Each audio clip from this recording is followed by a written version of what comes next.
And now, time for weekly show with a passionate India lover, chairman of ITV Gold and Parikh Worldwide Media. Get ready for loving sharing from physician, philanthropist, publisher, and India advocate in this week. Namaskar. Once again, I have with me Padma Shri recipient Dr. Sudhir Parikh in our weekly show, and the show is this week with Dr. Sudhir Parikh on ITV Gold. Namaskar, Dr. Parikh. Namaskar, namaskar. Namaskar, everyone. So, Dr. Parikh, we definitely had a great and a successful 3-day visit from our Prime Minister, Mr. Modi from India. So, tell me, let's start with his exciting address he had there to our Indian diaspora, and tell us, what are the key messages for you from that? Well, I think whole Indian diaspora was very excited, very upbeat, and they are looking forward to this our Prime Minister's speech. And as you know, that Prime Minister is a great orator.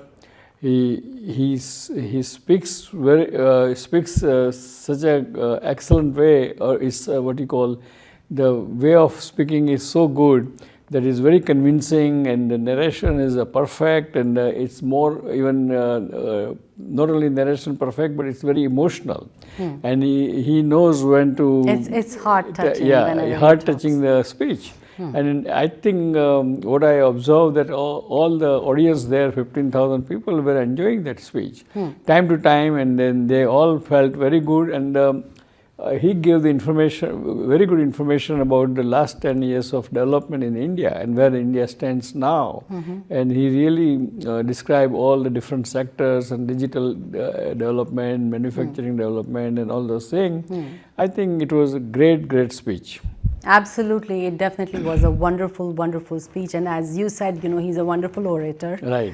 So tell me, he actually announced there quite a bit of things. Like he announced that there will be 2 new consulates opening. Right. One will be in Boston and one in Los Angeles. Right. And of course, Indian diaspora, it expects privileges like dual citizenship. But India has recently announced that there will be limitation on current OCIs. So do you think we will ever make progress on that? What, dual citizenship? Yes. No, I don't think so. Even one more, because this OCI card came during, I think it's Vajpayee time, I think. And 24 years ago. And then that time also everybody was saying, why not dual citizenship? Just like Israel has, Ireland has, UK has, why not India? Yes. But India has a technical problem, because all the citizenship has to be by birth, and most of the people in the Pakistan or Bangladesh, they are born in India, because that was India before. Right. So they can say that they are born in India, right? So and that's why, because of the security of the country, and because of all the other negative forces like terrorism and those things, I think we are not going to, even Vajpayee told that time, 20 years ago, that no, we will never have the dual citizenship. Okay. So I think everyone every time asking the same question, because people don't know why it is not so. Right. Why right. we are not giving, they are not giving us dual citizenship. Okay. Because of this Pakistan, and because they all are Indians, right? So how can you differentiate then? But don't you think they can still do something about it or anything? But you see, the OCI card has all the rights of the citizenship, except voting. So what difference it makes? That's a question too. So of course, let's talk about his great Quad meeting, and of course visit to Biden's home, which was on Saturday. So tell me, how is India's role in Quad increasing? I think Quad is that group is mainly meant for strategic defense cooperation in the South Asia Sea, and to counteract the Chinese aggression in the South Asian Sea, and also to exchange for the economics and trade and businesses. And I think it's a small group. I think they should expand that group to a little bigger, larger group and change their agenda. But there are so many groups now, right? There's a G7, G20, BRICS, and most of the time, except G7, everybody's overlapping each other. So we don't know whether, but I think main issue is this South Asian defense, sea defense, and make sure that China cannot, be occupying that area of the world, And also, let's talk about, he had this United Nations General Assembly address, which focused on the theme of global action must match global ambition. And, it highlighted no role for expansionism and conflict. Yeah. So tell me, was this like a direct reference to China? Is a direct reference to both China and Russia. Because Russia has invaded Ukraine, right? So it means Russia is not supposed to invade some sovereign country. And so it's both China and Russia. Yeah. All right. So do you think like India and Modi ji, they are like emerging as world peacekeeper with his like meetings with Ukraine, Palestine and other world leaders? Okay. Yes, I think so, because any Indian Prime Minister rightfully should be like that, because we are almost 1/5 of the world population in our country, and therefore we should have that kind of role to play if we can help the world peace and harmony. And also let's talk about, he focused on India's ambitions around AI and semiconductor hub, and tech CEOs still are like stressed with the like need for simplifying regulation. So what action do you think India needs to take to achieve? Well, the AI is still is a developing thing. It's not done, and even in USA also how to regulate AI, even regulators doesn't know. So we have to wait for that. And I'm sure because of the technical advancement, because of the everywhere, all these big companies like Google or what do you call, Apple or Amazon or Meta, everyone is involved everywhere, right? So AI is everywhere, including India. And automatically, whether you do you proactively get involved or not, you are going to get involved. It's just like getting the iPhone, getting the streaming of the TV channels, right? So it is all happens automatically, kind of. Okay. But I think there should be some regulations. There should be make sure that it should not be misused, or then there should not be any kind of fraudulent activities on that AI. And I think, but AI will be very helpful, very helpful. As I heard Modi ji's speech, it was very apt. But do you think like there was something like, if you were, supposed to ask him a question, would it be something different, or no, it was all perfect, whatever he talked about? No, I think it could be different, because see, for any leader, when you have one-way talk, it's never perfect, right? Always somebody asks the question, then it's perfect. And then we should be able to answer that questions, Okay. And I have another question. It's about, Israel. It said that it hit about 1,100 Hezbollah sites in southern and eastern Lebanon in 24 hours, including a targeted site in Beirut. So is this going to make things worse? I think so. I think Israel is doing a mistake here by expanding their war into the Lebanon, because Lebanon Hezbollah army is much stronger than Hamas. And not only that, but by doing this, usually they are triggering Iran to get involved. And if Iran gets involved, then other Middle East countries has to get involved. Plus USA has to get involved, and that war can be very nasty. So do you think Israel has a game plan, or no? It's just I don't think they have game plan. Only game plan probably right now Israel has is to Prime Minister Netanyahu wants to continue to be Prime Minister. And right now, unfortunately, their government cabinet is more very conservative, ultra conservative, and even their defense ministers say that what we are going, the path we are going, is not sustainable. Okay. So I think there is a question mark there. Yeah.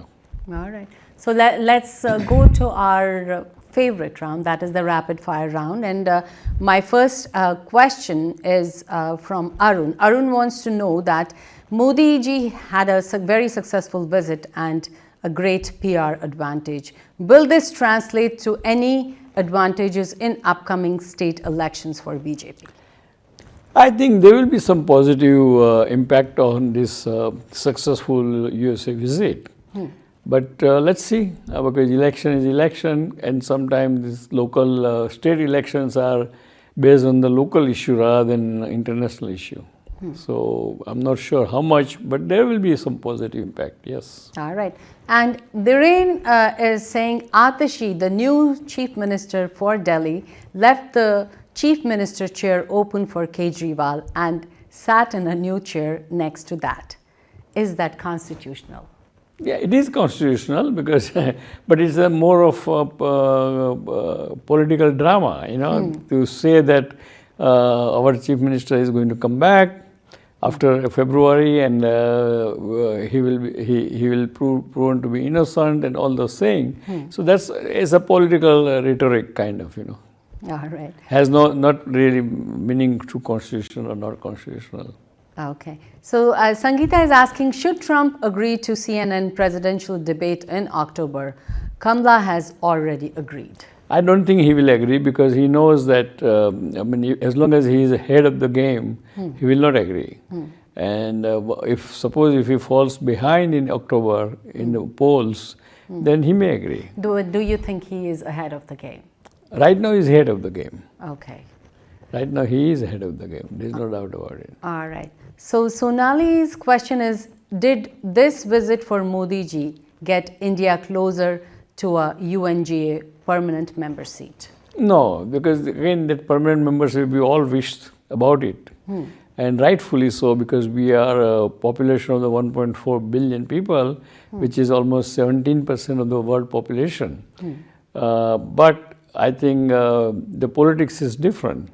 Those who are there as a permanent member, they will not let anybody come in as a permanent member unless somebody retires or that's not going to happen. All right. So unless we are sponsored by USA, it's not going to happen. And even we are sponsored by USA, somebody can object it. All right. So I think that's kind of is a good to dream about it, but I don't think it will happen. Okay, the next question is from me to you. I want to know, is India well situated for the to ride this AI wave? I think so, because India has a very young population. Most of those young populations are very IT savvy. And nowadays in India, if you even survey, informal survey, most of the smart students, they go into the IT rather than going into the medicine or other engineering or other things. So I think India has full of resources about IT. So I think AI will be successful there. All right. Sunny wants to know, should sports drinks carry warning labels because of high sugar content? They should. They should. Okay. And there's my last question to you is from Yash. Yash wants to know, with recent controversy around adulterated ghee being supplied for Tirupati Prasad, should government control management of temples in India? Right now it is government managed. Is that what it is? Yeah. Okay. Right. On the contrary, other way around, question should be whether it should be given back to the trustee. Those who has a faith in that temple, who has worked in that temple for generation, then this kind of thing may not happen. But this looks like something is wrong, or some vested interest has played a role there. All right. So that takes care of all this. But before you give out this week's message, I want to remind our viewers that you can follow Dr. Sudhir Parikh on Facebook at Dr. Parikh, and you can also follow him on Twitter. The handle is Sudparikh. Please go ahead. Hi, dear friends. We had a very successful, our Prime Minister's visit to USA last 3 days. I mean, he had a very successful quad meeting with the President of USA, Prime Minister of Japan, and the Prime Minister of Australia. And this group is mainly meant to plan out strategic defense of South Asian Sea. And hopefully this, and also they are also going beyond that for the trade and also some health initiative. This time, I think India donated or pledged about $8 million or $8 million or $8 billion. I don't know how much, but some big amount to counteract and do research on the cervical cancer of the in the women population. So I think it's a great success there, and it was very good personal and touched there. And the Prime Minister Modi's NASA Coliseum community meeting was very successful. His speech was very inspirational, very emotional, as well as he narrated all the development of the last 10 years and his plan for the next 10 years. So we all had a great time, and whole community enjoyed it. And I know, and you got to meet him too. Yes, and I personally met him backstage, and we had some picture taken with him. And it was really a great, as far as I'm concerned, is a great success of that whole visit. And yesterday, the Prime Minister had a great speech at United Nations, and after that, in the evening, he left for India. So we thank Prime Minister for giving us a great vision and a future plan.